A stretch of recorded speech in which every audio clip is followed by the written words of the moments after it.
வெறும் 19 டேஸ்ல 500+ லீட்ஸை நாங்கள் ஜென்ரேட் பண்ணி கொடுத்துருக்கோம். இதுல ரொம்ப முக்கியமான விஷயம் என்னன்னா, அந்த ரீலையோ அந்த ஆஃபரையோ அந்த கண்டென்ட்டையோ நாங்க கிரியேட் பண்ணல. கிளைண்ட் அவங்களோட சோஷியல் மீடியா டீமை வச்சு அந்த ரீலை கிரியேட் பண்ணி அவங்க பேஜ்ல போஸ்ட் பண்ணிக்கிட்டாங்க.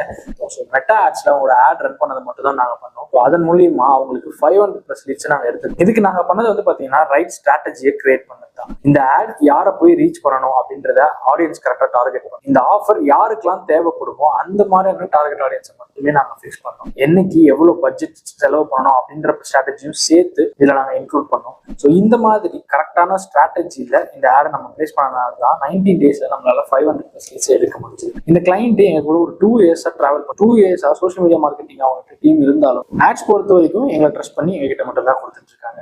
அதுக்கு காரணம் நாங்க அவங்களுக்கு கொடுக்குற கன்சிஸ்டன்டான ரிசல்ட் தான். உங்களோட பிசினஸ்க்கு மார்க்கெட்டிங் அப்படின்றது வந்து பாத்தீங்கன்னா வெறும் ரீல்ஸ் போடுறது மட்டும் இல்லை, ஸ்ட்ராட்டஜிக்கலா அந்த ரீல்ஸை உங்க கிளைண்ட்ஸ் கிட்ட கொண்டு போய் சேர்க்கறது தான். ஸோ உங்களோட பிசினஸ்க்கு மெட்டா ஆட்ஸ் ரிலவெண்டா ஏதாவது நீட்ஸ் இருந்துச்சு அப்படின்னா டிஸ்கிரிப்ஷன்ல கொடுத்துருக்க நம்பருக்கு வாட்ஸ்அப் பண்ணுங்க, நான் உங்களுக்கு ஹெல்ப்